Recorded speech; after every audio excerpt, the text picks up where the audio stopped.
Hi Aries, this is Jav. Welcome pa sa ating channel. By the way, Aries, this is your weekly Gabay Tarot reading from December 8 to 14, 2025. Gamitin ang reading na ito bilang gabay lamang kung naka-resonate kayo. Comment down, tandaan. Aries, ito ay channel reading. Kunin nyo lang po kung ano ang naka-resonate sa'yo. This is for you, Aries.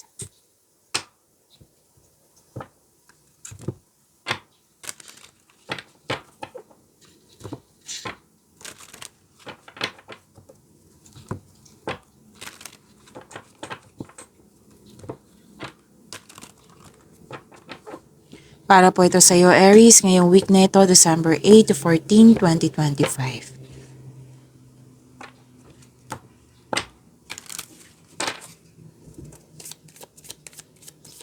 Angel number para kay Aries. Angel number 6. Your heart is your gift. You are a natural born nurturer and have a great talent for helping and healing others. You are the epitome of self-sacrifice and a protector of those you love. I am nurturing. So sinabi dito na inalagaan mo na mabuti yung kapwa mo, yung mahalaga mo sa buhay, pamilya mo, partner mo, ng inyong relationship. Yan, inalagaan mo ng mabuti at nakita ko dito na naging generous ka at the same time. Yung willing ka magbigay ng tulong sa kanila. Oo. So, pinaprotektahan mo din na maging manatiling stable ang inyong connection. Yan. So, this is angel number 6. Claim niyo po. Maraming salamat po sa inyong patuloy na suporta, sa mga nag-donate, sa mga hindi nag-skip ng ads, maraming salamat po. Sa mga hindi pa nag-subscribe, subscribe na po kayo at click bell notification para malaman nyo na may bago tayong video. Para sa mga gusto magpa-reading po, comment po kayo ng personal reading. Again, comment kayo ng personal reading and check my reply sa comment section. Okay. Dalawang card po mismo nagsabi dito na may new beginning. Tapos, may na-hire kahit walang experience, may kakasimula sa proyekto, sa mga ginagawa, sa koneksyon sa isang tao, pwede sa relasyon, sa trabaho, yan. At may humihina atensyon sa iyo, isang bata or pwede din itong inner child mo. Tapos, sabi mo ng card, habaan ng pasensya. Okay, mahabaan ng pasensya. At nakita ko dito na pwedeng may balak kang bisitahin for this week or nakatanggap kayo ng bisita for this week. Mahalagang bisita for this week. Pwede din na may dumating sa inyo na news or information or di kaya opportunities or project na agad mong binigyan na siya ng aksyon or reaksyon.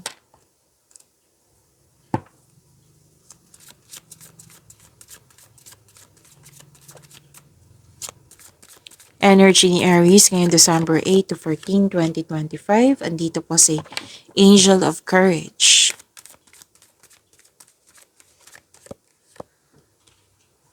Andito din po si Angel of Wisdom. Para sa mga bago dito, kung may napansin kayo na repeating message, yan po yung pinupush ng card sa inyo na kailangan nyo bigyan ng atensyon, solusyon at aksyon kung maaari po. Opo. Like for example, nanood kayo sa inyong monthly, weekly dito at sa inyong daily at may napansin kayo na repeating message, yan po yung pinupush ng card sa inyo na kailangan yung bigyan ng atensyon, solusyon at aksyon kung maaari po. So na yung energy ni Aries. So overcoming obstacles to. Kasi may nakita kong challenges pero na-overcome na. Kasi hinarap mo siya. Okay? Hinarap mo yung fear mo, struggles or challenges at nag-move forward ka, you're taking action with courage po. Kasi this is strength. Okay? And you're eager to achieve a successful outcome sa mga ginagawa mo. Kaya don't give up, don't doubt your strength. Okay? Mukhang lalabas ka sa comfort zone mo, Aries. So this is inner power, this is resilience, this is confidence, this is self-assurance, overcoming obstacles. At sinabi din dito Sinabi din dito na this is mahigit pa sa success, this is victory. So claim niyo po. Nakita ko rin dito na masusunod yung ideas mo, desisyon, plano, at naka-receive din kayo ng wisdom message. Okay, so this is tagumpay. Anong tawag dito, Aries? Yung kampante ka sa sitwasyon mo ngayon.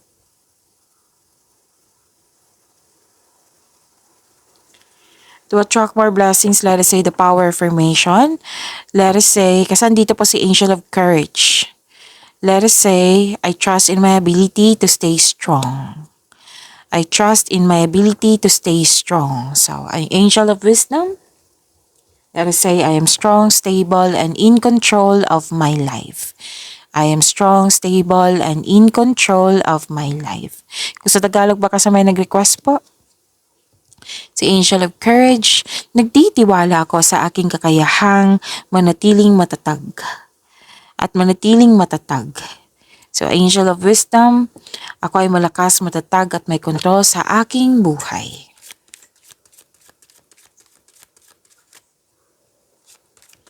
Career and money ni Aries ngayon December 8 to 14, 2025. Andito po si Angel of Magic.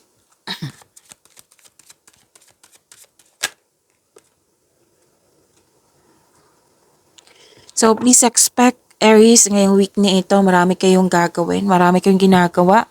So, huwag kayo mag-say yes ng yes kung hindi naman akmasin yung schedule para maiwasan tong nakikita kong burnout.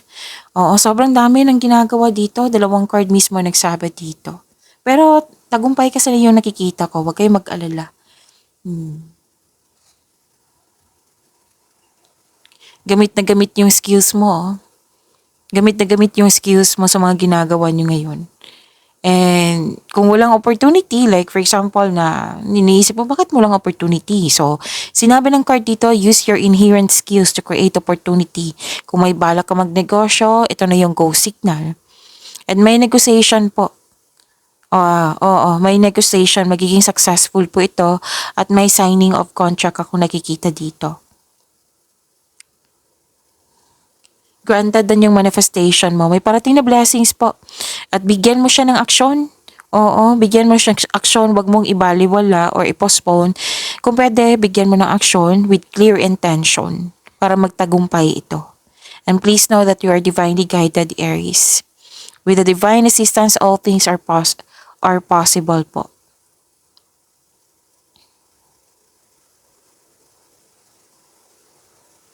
So, sana maiwasan nyo itong burnout na ito. Kung nagkaroon ng burnout po, sa kung kailan nyo ito napanood, kasi timeless reading ito, ask for help.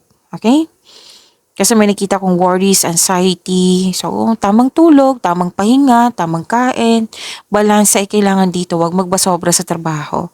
Tapos, huwag mag-say yes ng yes para yung maiwasan itong burnout na nakikita ko. Pero nakikita ko naman dito kung gawain to ha. Nakikita ko dito na matatapos mo ito ng success, na may success. Okay? To attract more blessings, let us say the power of affirmation. Let us say, kasi nandito po si Angel of Magic. I am a powerful creator. Again, I am a powerful creator. Kung sa Tagalog pa,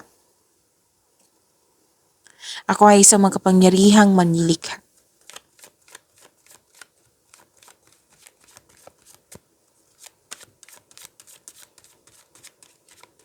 Love life, self-love, partnership, and romance ni Aries. Ngayon, December 8 to 14, 2025.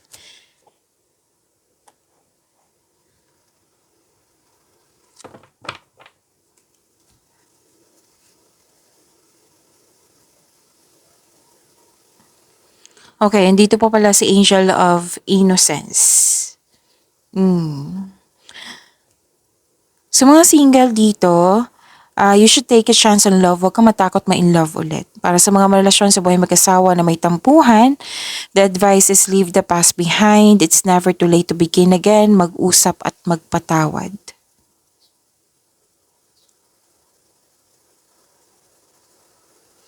Pwede nagpakasyon kayo or nag-staycation kayo. May rest kasi ako nakikita dito. And this is good. Okay, this is good.